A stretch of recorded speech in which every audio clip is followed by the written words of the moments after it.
You know, you don't want to let down the fans of the first movie. That's the biggest thing. And so it was really just trying to make a movie that would live up to the first one in the expectation of the people who really love the first one. So what that is, I can't really tell you, because then you start to think about, well, what is it that people love about the movie?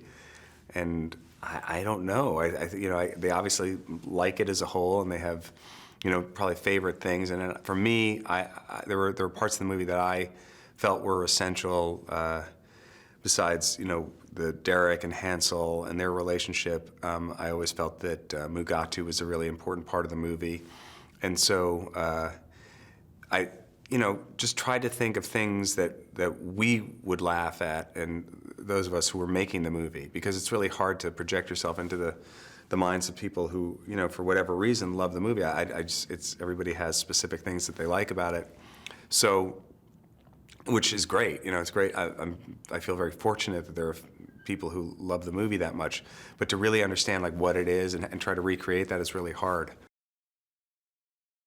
I give Drake Sather credit for, creating it and coming up with the idea, and then when it evolved, when we were doing it, was the idea that he's like really innocent and incredibly genuine. He's just very genuine and incredibly self-involved, but it all comes out of a very sort of naive and kind of innocent place with him.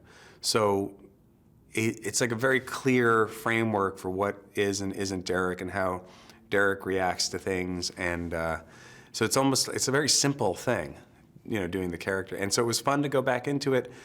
I didn't, at first I watched the first movie again a little bit, just to try to, make sure I was doing it right, and because, and then, we did some camera tests, and that was helpful for me to kind of like look at it and see what came across and how much, but then it's a fun thing where you sort of feel like you fall into it, and then just trying to figure out like, okay, what the fun thing is, like, he's such a simplistic kind of character that it's fun to think of the different ways that he would react in different situations, to try to give him some other colors sometimes. It's 15 years later, we had to take that into account. What have Derek and Hansel been doing? When we first wrote the first script, it was 4 years later. Then we wrote the second script, it was 9 years later, and then all of a sudden it was 15 years later. So every time it's like, oh no, now Derek's son is 14. It's like the last draft he was 8. That changes the story a lot, So it was finally like, we got to make this movie soon, or Derek Jr. is going to be 40,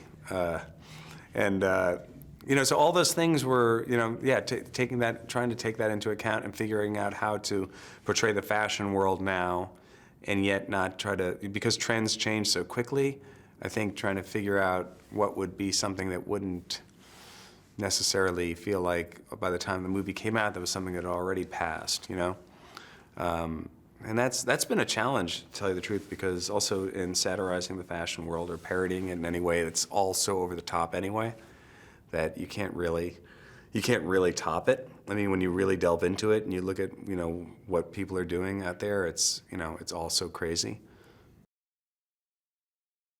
So he's living up in the mountains, and Hansel's living out in the desert, because his career is over, and they both receive an invitation.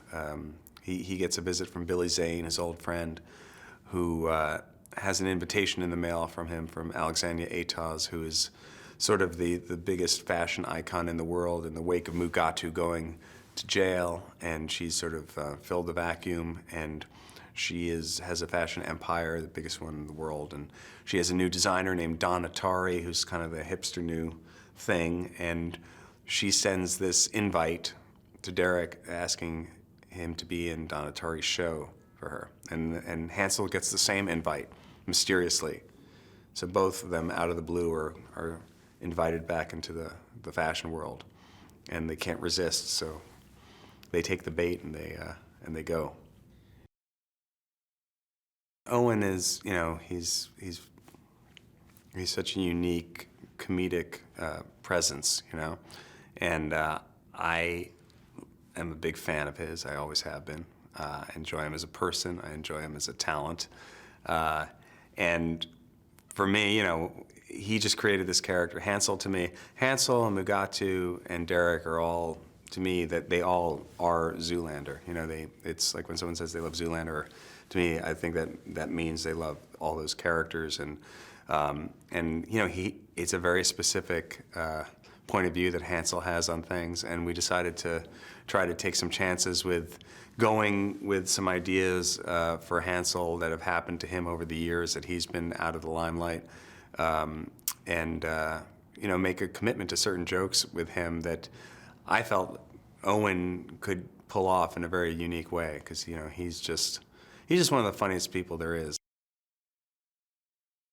For my money, Will is, you know, might be the funniest person alive right now. You know, Owen's up there too, but Will I just think he's as funny as it gets, and he's also incredibly professional, and you know, for as crazy as his comedy is and how out there his characters are, you know, he's the most grounded, normal person you'll ever meet.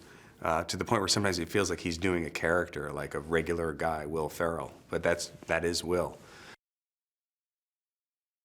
Well, I mean, we were trying to figure out a way to have sort of a new antagonist and a new, you know, villain of sorts in the movie, and something that, you know, fit into the Passion world, and the idea of what would happen after Mugatu goes to jail and who would fill the void, and this idea of, you know, one of these fashion women who have been there forever and have these empires and are, you know, sort of representative of beauty, but yet are kind of have kind of a crazy look to them. And that world of, you know, what is beautiful in that world in terms of everything being, you know, bleached and pulled and injected and tanned and all of that. So, you know, we wanted to figure out a character, and Kristen wasn't really, honestly, the original choice. Like, I was thinking someone who was actually much older and was kind of more, you know, not more out of that world, came from that world, and then we did a read through, and I asked Kristen to do it in the read through, and like from the minute she opened her mouth, she was so funny. It was like, oh my God, what are we, crazy? Of course, Kristen should be the person to do this. And I remember like timidly asking her after the read-through, hey, would you consider doing this? And she was like, yeah. And I was like so happy and excited. From the beginning, when we decided that we wanted to have the movie take place in Europe, I felt like there should be, you know, someone like this great female, you know, sort of straight man to Derek, who sort of is there to take them through the story. And Penelope was always, the idea of her as this Interpol fashion agent, police agent, was just, for me, was like, from the beginning, even when we started writing the script, it was like, it's like Penelope Cruz. Like, wouldn't it be cool if it was Penelope Cruz?